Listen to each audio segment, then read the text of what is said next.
Aujourd'hui, on va s'intéresser à l'une des idées les plus influentes de notre époque, celle qui a littéralement servi de moteur à toute la révolution numérique, la loi de Moore.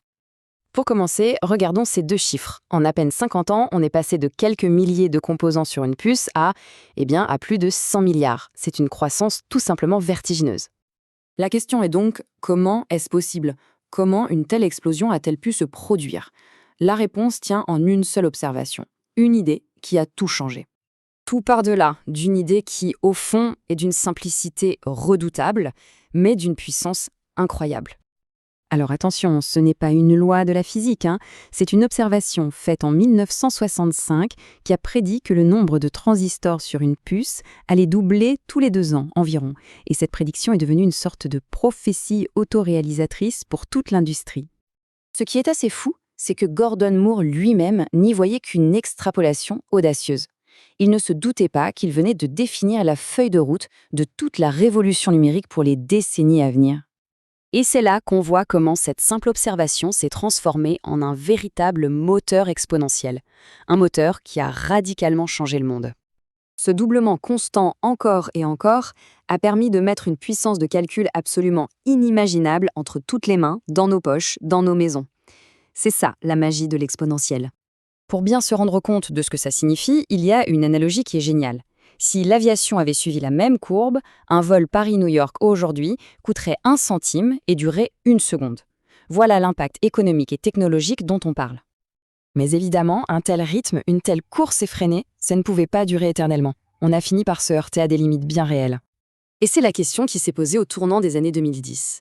Est-ce que ça pouvait vraiment continuer comme ça? La réponse a commencé à se dessiner avec 2 problèmes majeurs. Un problème de physique et un problème d'économie. D'un côté, il y a le mur physique. Les transistors sont devenus si petits qu'ils flirtent avec la taille des atomes. Et à cette échelle, des phénomènes quantiques bizarres comme des fuites de courant commencent à apparaître. De l'autre côté, le mur économique. Construire les usines capables de produire ces merveilles technologiques coûte une fortune et le prix augmente lui aussi de façon exponentielle. Et ça a créé un paradoxe fascinant. On l'appelle parfois la seconde loi de Moore. Pendant que la première loi dit que la puissance double, la seconde dit que le coût de l'usine pour y arriver double aussi, mais tous les 4 ans. Donc plus les puces deviennent puissantes et bon marché, plus leur fabrication devient astronomiquement chère. Ce graphique l'illustre parfaitement. Le coût d'une usine de semi-conducteurs, une fab, a complètement explosé. On parle de plusieurs milliards de dollars. Pour passer à la génération suivante de galettes de silicium, on estime que le coût pourrait dépasser les 10 milliards de dollars. Alors, est-ce que ça veut dire que la loi de Moore est morte? Eh bien, non, pas tout à fait. Disons plutôt qu'elle est en pleine mutation. L'industrie a dû devenir plus créative. Au lieu de simplement chercher à tout rendre plus petit, on explore maintenant 3 grandes pistes. Construire en 3 dimensions, utiliser de nouveaux matériaux et créer des puces hyper spécialisées. Empiler les puces les unes sur les autres, c'est une des solutions. Chercher des remplaçants au bon vieux silicium, c'en est une autre. Et enfin, au lieu de faire une puce bonne à tout faire, on conçoit des puces optimisées pour une seule tâche, comme l'intelligence artificielle. C'est un changement total de philosophie. Qu'est-ce que tout ça nous dit sur l'avenir de la technologie? Où est-ce que ça nous mène? Eh bien, grâce à ces nouvelles approches, on parle maintenant de puces qui pourraient contenir plus d'1 billion, c'est-à-dire 1000 milliards, de transistors d'ici 2030. Un chiffre qui relevait de la pure science-fiction il y a encore quelques années.